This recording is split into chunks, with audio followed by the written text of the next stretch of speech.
আসসালামু আলাইকুম দর্শক শ্রোতা সকলকে প্রীতি ও শুভেচ্ছা জানিয়ে শুরু করছি আজকের এই প্রতিবেদনটি। বন্ধুরা, চাকরি আর ব্যবসা সম্পূর্ণ আলাদা। চাকরি হচ্ছে অন্যের গোলামি করা, আর ব্যবসা হচ্ছে স্বাধীনভাবে চলা।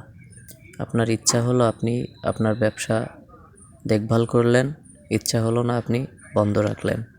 কিন্তু চাকরি করলে আপনি সুস্থ থাকেন আর অসুস্থ থাকেন, আপনাকে প্রতিদিন অফিসে যেতেই হবে। একদিন কোনো ভুল করলে বিভিন্ন কথা আপনাকে শুনতে হবে। আর ব্যবসা নিজের, আপনাকে কেউ হুকুম করার থাকবে না, আপনি নিজেই নিজের বস। তাই চাকরির পিছনে না ছুটে আপনি নিজেই কিছু একটা করার চিন্তা ভাবনা করুন, নিজে উদ্যোক্তা হন, ইনশাল্লাহ অনেক ভালো থাকবেন। দীর্ঘ 8-9 বছর চাকরির অভিজ্ঞতা থেকে আমি বলছি। আমি একটি বাইং হাউসে চাকরি করতাম, আমার অনেক অভিজ্ঞতা হয়েছে। চাকরি জীবনে কোনো শান্তি নাই। চাকরিটা হলো এমন যে মুক্ত আকাশে ঘুড়ি ওড়ে ঠিকই, কিন্তু লাটা একজনের হাতে থাকে। চাইলেই ঘুড়ি কিন্তু মুক্ত আকাশে উড়ে বেড়াতে পারে না। ঠিক চাকরি জীবনটাও এমন। যে সকল ভাই ও বোনেরা চাকরি করেন না তারা মনে করতে পারেন যে আমি ভুল কিছু বলছি, কিন্তু যারা চাকরি করে তারা ঠিকই বুঝতে পারে যে আমি ভুল বলছি না সঠিক বলছি। যারা চাকরি করেন তাদের 80% ভাই ও বোনেদের চিন্তাধারা থাকে চাকরি ছেড়ে ভবিষ্যতে একটি খামার করবে।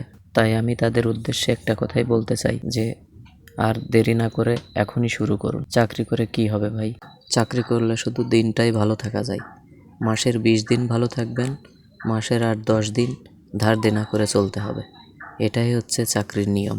যারা বেশি বেতনে চাকরি করেন তাদের কথা আলাদা, আর যারা কম বেতনে চাকরি করেন তাদের অশান্তির কোনো শেষ নাই। চাকরি ছেড়ে ভাই আমি আলহামদুলিল্লাহ অনেক ভালো আছি। বাড়িতে আমি স্বাধীনভাবে চলছি, নিজে ব্যবসা করছি, পাশাপাশি এই গাড়ল দুটি কিনেছি। ভবিষ্যৎ পরিকল্পনা আমি অনেক বড় গাড়ল খামার করব।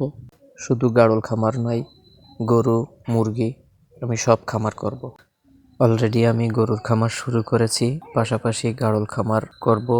সেই চিন্তা ভাবনা থেকেই 2টি গাড়ল কিনেছি। আলহামদুলিল্লাহ গরুর খামার থেকে আমার ভালোই প্রফিট আসছে। আমি আমার পরিবারকে নিয়ে আলহামদুলিল্লাহ ভালো আছি। সবার কাছে রিকোয়েস্ট, আমার গাড়ল দুটিকে দেখে একটু মাশাল্লাহ বলবেন, আর সবাই আমার জন্য দোয়া করবেন আমি যেন অনেক বড় হতে পারি এবং আমার মা বাবা, আমার স্ত্রী সন্তানকে নিয়ে ভালো থাকতে পারি। আমিও আপনাদের জন্য দোয়া করি। সবাই ভালো থাকবেন। আল্লাহ হাফেজ।